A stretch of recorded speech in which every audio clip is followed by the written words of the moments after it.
Hi everybody, it's Mitch in the office, and I'm here to talk about financial education and money tips. Stay tuned, and I might just put you up on game.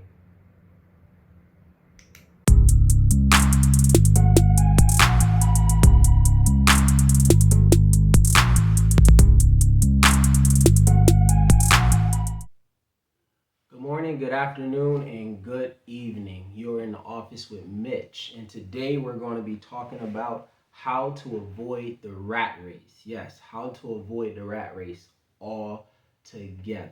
All right, I'm going to give you 8 steps to follow, okay, in order to avoid the rat race.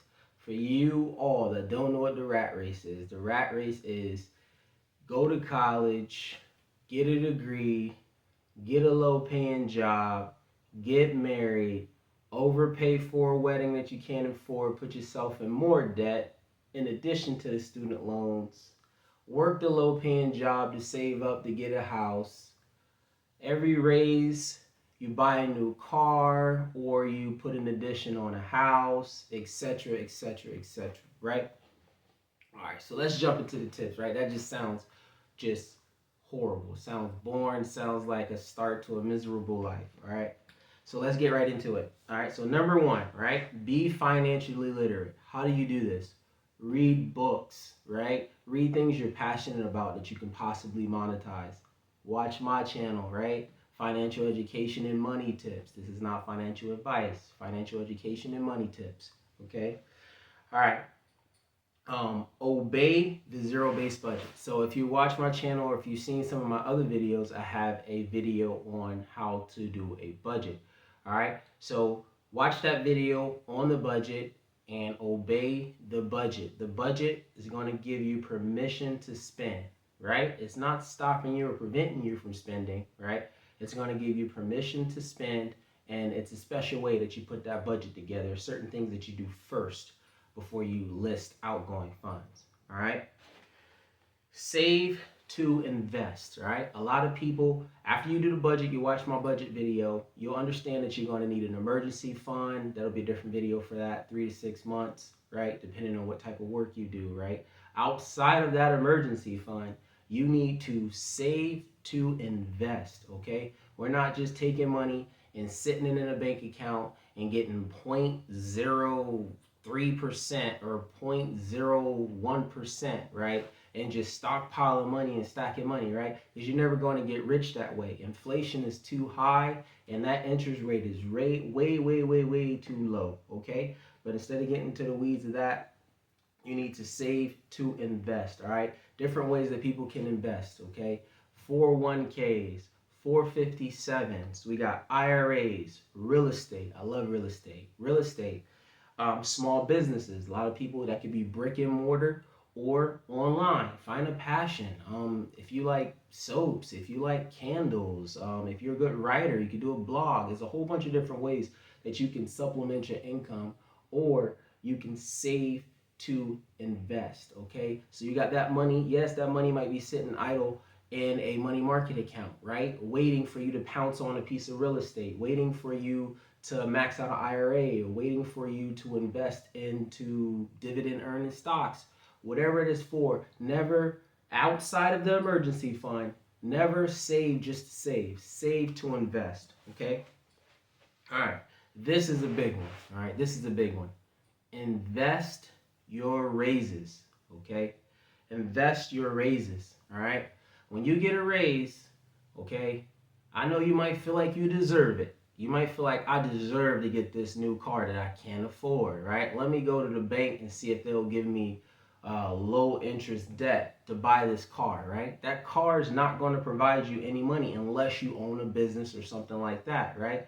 What you need at this point in your life is just a dependable vehicle that can get you from A to B, okay? So invest the raise. Don't go crazy. There's nothing wrong with maybe going on a small shopping spree or something like that, or splurging a little bit. But like I said, always follow that budget. Give yourself permission in the budget to spend a little bit of that raise, but always invest the raise until you get to a certain point. Okay?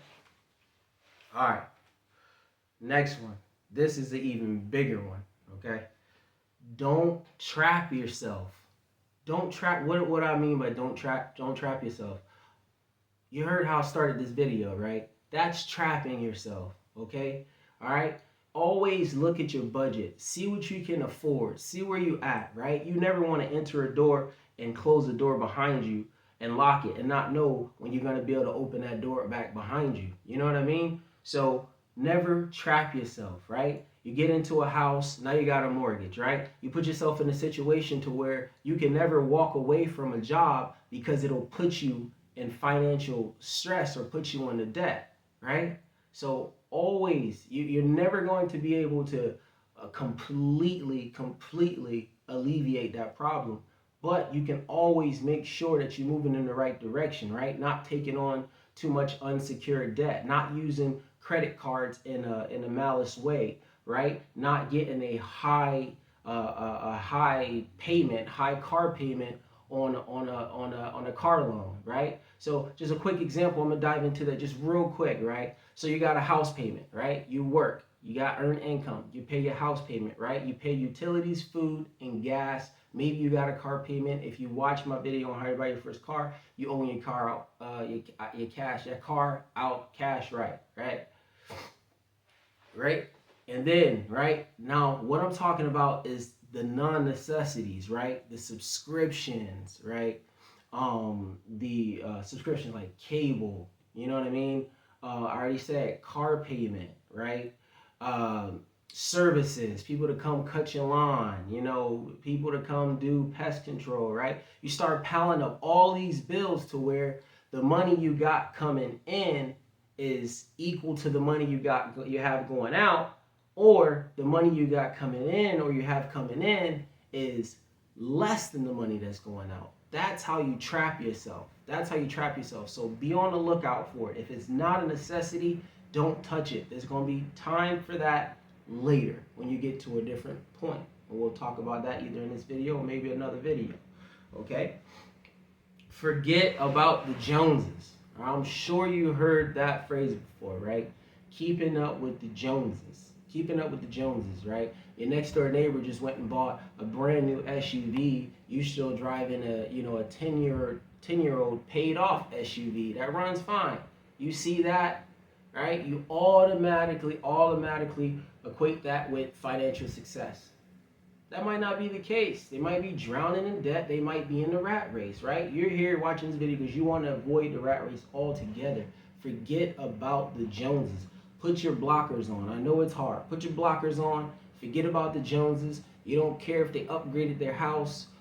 You don't care if the kid got a full ride scholarship. You don't care if they got two brand new cars in the driveway. Whether they got new furniture, they just got new appliances, or they just added a pool addition, right? That's not your financial situation. Put blockers on to the Joneses. Completely forget about the Joneses, right? All right. Now, one of my favorite ones, right? And this is not easy to do, but it's possible, right? For anybody. Create passive income. Oh man, that's like a nice dessert, like your favorite dessert. That's like hearing like dessert for the ears, right? Create passive income, right? You're gonna say, how do I do this, right? Remember I said save to invest, right? There's different things that you can invest in that will ultimately either in the present or in the future create passive income for you, right? And if you don't know what passive income is when you put your money to work at a certain stage in your life, right? And that money goes to work for you and it provides monies for you in the future or in the present without you having to physically work for it, right? Earned income, you go to work, you labor, you get a paycheck. Passive income, you put your money to work, it works for you, and it pays you later or in the present, okay? So, different streams of passive income, all right? So you can invest into dividend stock, right? Any of this you want to do extensive research, right? Remember the first thing I said was be financially literate. Pick up a book. Read a book about it. Maybe talk to somebody that specializes in these fields, or maybe you have a friend that, or a family member, you know what I mean? Or like you probably want to talk to an expert about these type of investments before you do it. But remember, be financially literate, save to invest. This is the point where You save to invest to create yourself passive income, right? So we got dividend stocks, right?